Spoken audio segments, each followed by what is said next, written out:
ඊළඟට මේ input function එකේ තව තියෙන විශේෂත්වයක් ගැන තමයි මම මේ කියලා දෙන්නේ. හරි මම ඒක මේකේ කෝඩ් කරලම කියලා දෙන්නම්.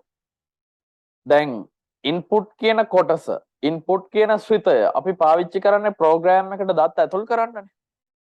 එතකොට අර print එකේ වගේම ඔයාලට පේනවනේ මෙන්න මේ input වලටත් ඉස්සරහින් වරහන් දෙකක් තියෙනවා.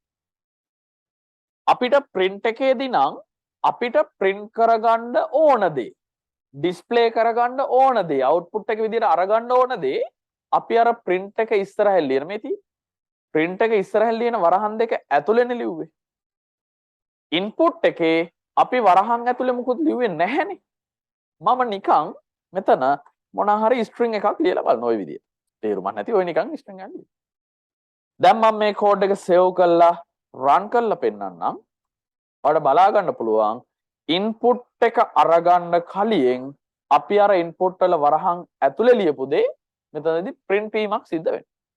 ඒකත් විශේෂයෙන් මතක තියාගන්න. හරිද? print වීමක් සිද්ධ වෙනවා. එහෙනම් මට පුළුවන් දැන් මේ code එක තව ටිකක් ලස්සන කරන්න. බලන්න මේ.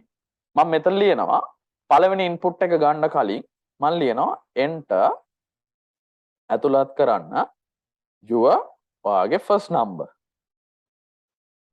ඔයාගේ පළවෙනි සංඛ්‍යාව ඇතුළත් කරන්න. ඊළඟට දෙවෙනි input එක අරගන්න කලින් මම පොඩි message එකක් display කරනවා මොකක්ද message එක enter your second number හරි මෙතන දාන enter your second number පැහැදිලි දැන් මෙතන හරවලා ඒ විදිහට තියෙනවනේ දැන් code එක save කරලා මම මේක run කරලා පෙන්නන්නම් හරි මේ අර කලින් program එකම මම run කරලා පෙන්නන්නම් දැන් බලන්න program එක run කරාම ඉස්සෙල්ලාම display වෙන enter your first number ඔගේ පළවෙනි සංඛ්‍යාව ඇතුළත් කරන්න 12යි. enter කරපුවාම ආයෙ කියනවා enter second number ඔගේ දෙවෙනි සංඛ්‍යාව ඇතුළත් කරන්න. මෙන්න 15යි. enter කරොත් 27යි. කැතයි වගේ. නිකම්ම 27යි නේ. නෑ මම තව පොඩ්ඩක් මේක modify කරනවා මේ. මම මෙතන ලියනවා sum එහෙම නැත්නම් total. total සමානයි කියලා total එක එහෙම නැත්නම් එකතුව display කරනවා. දැන් බලන්න. දැන් මේ ටික මතක තියෙන්න ඕනේ මේ. එකම print එක පාවිච්චි කරලා දත්ත වර්ග කීපයක් print කරනවා නම් එහෙම නැත්නම් මොනවා හරි දේවල් කීපයක් print කරනවා නම් මේ ඉස්සෙල්ලාම total සමානයි කියන string එක print කරනවා ඊට පස්සේ sum ගේ අගය print කරනවා total සමානයි කියන කොටස string එකක් sum කියලා කියන්නේ int එකක් ඒ දෙක වෙන් කරා කමාව දාන්න code එක save කරලා මෙන්න run කරලා බැලුවොත් enter your first number 15යි enter second number 25යි total සමානයි දැලස හරිනේ ඔයාලත් ඒ විදිහට කෝඩ් එක ලියලා බලන්න තව දෙයක් මේ ලියුව ප්‍රෝග්‍රෑම් එක අපිට තව ටිකක් අඩු කරන්න කොට කරන්න එහෙම පුළුවන් නේ මේ බලන්න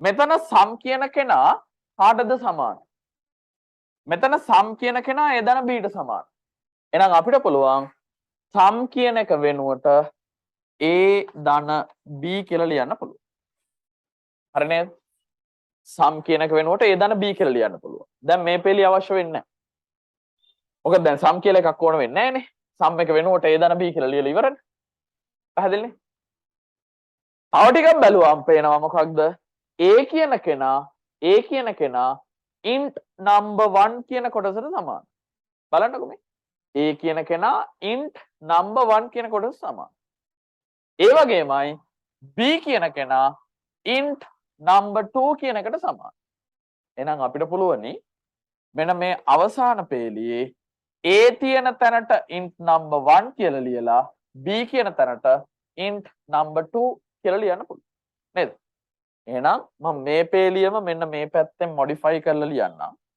හරිද මම ලියනවා print a වෙනුවට ලියනවා int number 1 int number 1 එකතු කිරීම b වෙනුවට ලියනවා int number 2 b වෙනුවට int number 2 මේ වරහන මෙයාගේ වරහන print එකේ වරහන ඒක තමයි මේක. හරිද?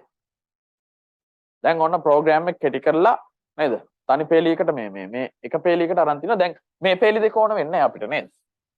මොකද AB වෙනුවට අදාළ තේවල් අපි ලිව්වා. තවත් දැන් කෙනෙක්ට පේන්න ඕන. මොකක්ද? number 1 කියන කෙනා මෙන්න මේ input කියන කෑල්ලට සමානයි. number 2 කියන කෙනා මේ input කියන කෑල්ලට සමානයි. එහෙනම් number 1 වෙනුවට input කියලා ලියනවා වරහන් දෙකත් එක්ක. number 2 වෙනුවට ඒත් input කියලා ලියනවා වරහන් දෙකත් එක්ක. එහෙනම් මේ දැන් මේක ඉස්සරහට යන නිසා මම මේ කැල්ල මකන්නම්. number 1 වෙනුවට ලියනවා input වරහන් දෙකක් කියලා.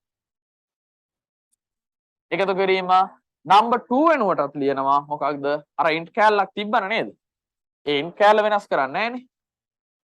input වරහන් දෙකක් කියලා. දැන් පේලි කීපයකින් තිබුණ ප්‍රෝග්‍රෑම් එක මං ඒකම දැන් තනි පේලියකින් එක පේලියකින් ලියලා තියෙනවා. බලන්න ඕගොල්ලෝ try කරලා. මේක step by step පොතටත් ගන්න, කෝඩ් කරලත් බලන්න කම්පියුටර් එකේ.